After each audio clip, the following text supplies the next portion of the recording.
Hey everyone, this is Race for Survival. It's Saturday, September 26, 2015. This first article I have is all about the refugees. It says here, 18 U.S. mayors tell Obama we want more Syrian Muslim refugees. Mayor Stephanie Miner is one of 18 mayors encouraging President Obama to accept additional Syrian refugees into the United States. She signed a letter that calls for the increase of the number of these invaders that the U.S. will accept over the next 2 years. Obama's already pledged 10,000 Syrian refugees and increase the overall refugee allowance to 100,000 by 2017. She says our cities have been transformed by the skills and the spirit of those who come to us from around the world. The drive and enterprise of immigrants and refugees have helped build our economies and enliven our arts and culture and enrich our neighborhoods. And I think she's having a memory lapse or something, maybe because she's referring to the European immigrants that came over here. But whatever. Syracuse currently accepts between 1,100 and 1,200 refugees each year. Two organizations, Catholic Charities and Interfaith, resettle these refugees in Syracuse. They say, we have taken in refugees and will help make room for thousands of more, the letter reads. Man, just like I said, it's not really much of a prediction. It was pretty obvious that piece of crap was going to come over and basically tell us to take more invaders. Pope Francis wants America to allow unlimited immigration. So he said here, he implored America's leaders to accept those born in other countries as their own children, urging lawmakers to set aside political differences and embrace people who travel north in search of a better life. So he's the one that made the statement of open your homes to them. You know, your home is their home, and now they're your children. He also said our world is facing a refugee crisis of a magnitude not seen since the Second World War. Thousands of persons who are led to travel north in search of a better life. We must not be taken aback by their numbers. That was an odd quote that he put out there. We must not be scared by the fact that these invaders are coming in large numbers, but rather view them as persons, seeing their faces and listening to their stories. In other words, he says, trying to respond as best we can to their situation. Form an emotional connection, and don't worry, the media is churning out propaganda of stories of babies on beaches and children being tripped every day, every week to exploit you. So, to respond in a way which is always humane, just, and fraternal, we need to avoid a common temptation nowadays to discard whatever proves troublesome. And he should heed his own advice, because if he would he would look at white genocide, he'd see that actually proves very troublesome as well, that the entire European continent is being invaded and could actually go extinct. So it's a big problem, could cause some trouble too, but I guess that doesn't really matter. He was speaking to cheering, enthusiastic members of Congress, dignitaries and reporters. He said, we the people of this continent are not fearful of foreigners because most of us once were foreigners. The Hungarian Prime Minister rejects Germany's Merkel's moral imperialism and refugee crisis. It was stated in terms of moral imperialism of countries like Germany that are imposing their sense of morality on other EU member states. A theme at the Occidental Observer, this website, is that anti-white revolution that is displacing whites from areas they have dominated for hundreds or thousands of years have been rationalized intellectually as a moral imperative. The most important moral imperative in the West today is the evil of any sense of ethnocentrism among whites. A strong sense of racial identification and pride was common and even dominant in the early 20th century, but became a victim of the rise of the left and the disaster of World War II. And we're seeing that. We're seeing newspapers, like I said, churning out propaganda, Jewish press, putting out this idea that by Europe policing their borders, putting them in these behind fences and trying to move them, like Hungary basically is the best example. They're saying that there's stark similarities between the Holocaust and what happened to the Jews in World War II. And what's going on with European countries and the migrant crisis. And I saw another comparison drawn by saying, this is just like in the 1930s when all the Jews from Germany were escaping and trying to get into the get into England, and the English are saying no. Culture of critique resulted in moral critiques of the West. This is the Jewish intellectual movements and discussions, particularly centered around the absolute evil and psychopathology of identifying as whites and having a sense of white interest, what I called is, the group, kind of, being racially aware and feeling part of a racial group. This ideology has occupied all the moral and intellectual high ground in the West for at least the last 50 years and is constantly disseminated throughout the media and educational system.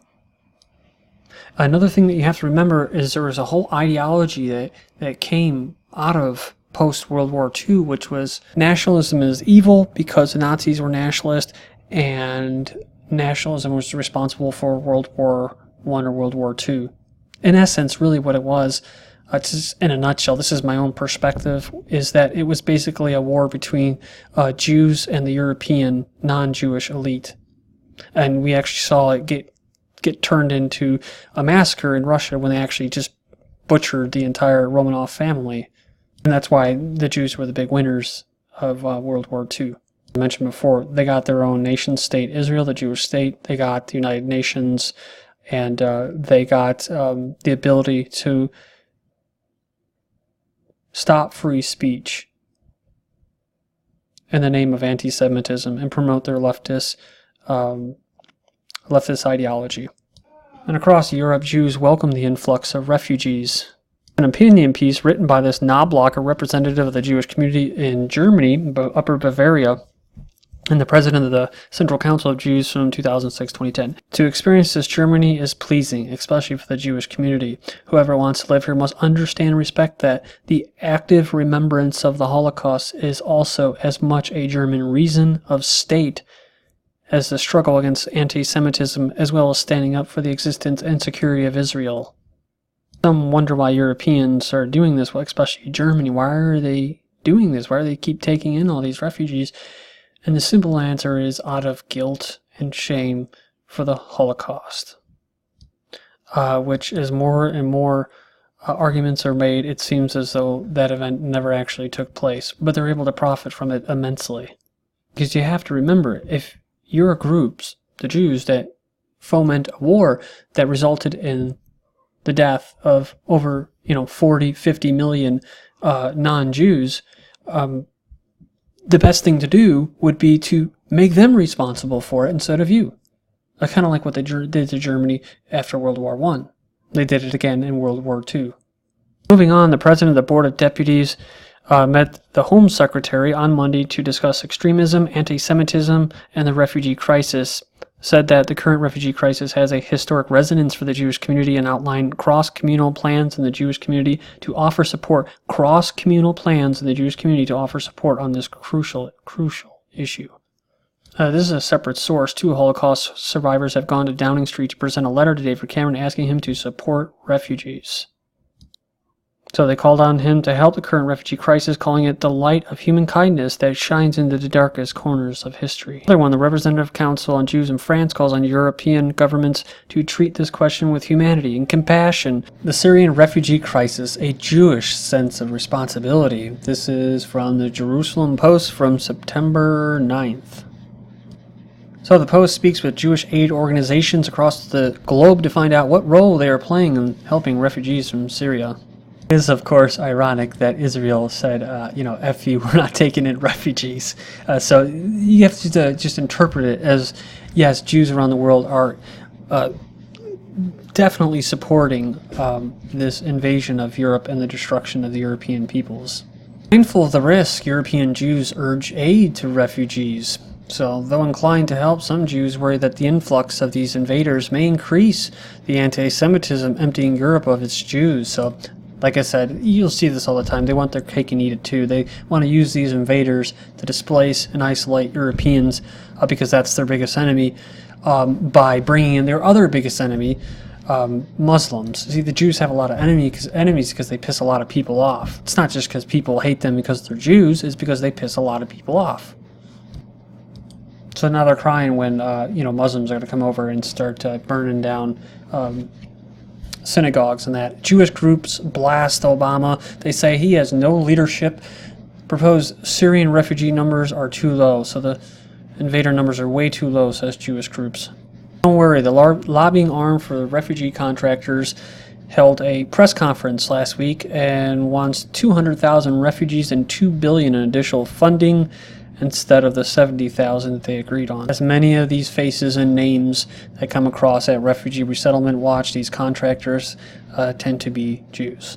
New UK Labour Party leader Jeremy Corbyn talks about his Jewish ancestry. He revealed that there was a Jewish element in the family. Going back a lot further, there was a Jewish element in the family, probably from Germany, but they didn't originally come from Germany, that's right. But they were, Ashkenazi Jews. They'd like to, they took on German surnames because, they stuck out and people didn't like them. Not because they didn't just like them, because they were prejudiced. It was because of their history with working with Jews, just like throughout Europe, they were kicked out, how many hundreds of times? In like 800 years, so many hundreds of times. So they had to change their names to appear as though they're, actually German. Very deceiving. But it's always about deception, kind of like usury. The usury system itself is deceptive, making it think as though you give somebody, a currency, a dollar, a paper note, and somehow you're going to get a fair trade in return. Which is why, the Federal Reserve System leaders like Greenspan and the Treasury guy in there, they just happen to be Jewish as well. Darn it. Australia's new leader talks about his Jewish roots. He's the new Prime Minister for Australia. Who would have thunk it? He's a multi-millionaire. Spoke about his Jewish lineage in 2013 interview. Alright, so we got about 4 minutes left here. And, this is big news right here because we talked about sanctions, actually imposing sanctions on European nations who refuse to accept these invaders. Well, it's happened. Eastern Europe, Balkan, and Baltic countries now are legally forced to accept the onslaught of refugees. French President Hollande said that if EU countries refuse to obey orders, they will punish them by withholding money, financial support, saying the sanctions exist, so these countries will be putting themselves in a situation where they are receiving from Europe and could be suspended. You cannot ask Europe for support and refuse when Europe asks for solidarity and its own destruction. Much like French President Sarkozy said, France needs to start race mixing more, and if they don't, they're going to force them. More refugees to follow constitutional change. Austria, upper house, changed the constitution to force local authorities to accept a quota of migrants equal to 1.5% of the population, despite opposition from the resurgent far right. You don't have to be far right or far left. You just have to be pro-Austrian. But this ideology is kind of a humanist, globalist ideology with just a touch of suicidal altruism. Their religion is political correctness. So this Bridget Gabriel, who basically is from Act for America, which highlights the Islamic global terrorism issue, said that they're coming to your neighborhood in the United States, these refugees, and they will force them into your community as well, seeded communities, that's what they call them. Kerry says the U.S. is going to accept 85,000 invaders in 2016, followed by 100,000 non-whites in 2017. He hailed this as a great success in completing white genocide. Yes, even though he sounds Irish, he's actually part Jewish. Big businesses drive refugee resettlement in America. That's right. Could the Chobani yogurt guy be behind it as well? Big businesses are notorious for pushing for immigration because of cheap, basically, labor. And these meatpacking plants and hotel chains, large agribusinesses, and dairy farming conglomerates claim they need immigrant labor. This Kurdish-American guy, I guess he owns Chobani Yogurt, is using his money to bring Syrian refugees to small-town America. So talking about big business, Google says it will match refugee donations up to $5.5 million. And Apple is going to pledge funds as well for the invasion. Politicians in the media are making money from illegal immigrants and asylum seekers, says a journalist. Says here, a German journalist goes into hiding after saying refugee crisis is a money-making industry. He says political parties are also making money on top of the smugglers because they actually run the refugee camps. He also said journalists are getting paid for nice stories about refugees. And he said the pharma industry is getting a boom because of all the diseases the invaders are bringing. And the whole Syrian refugee problem is being exacerbated by wholesale fraud. In other words, they're not actually refugees from Syria, most of them. This is Race for Survival at race4survival.com.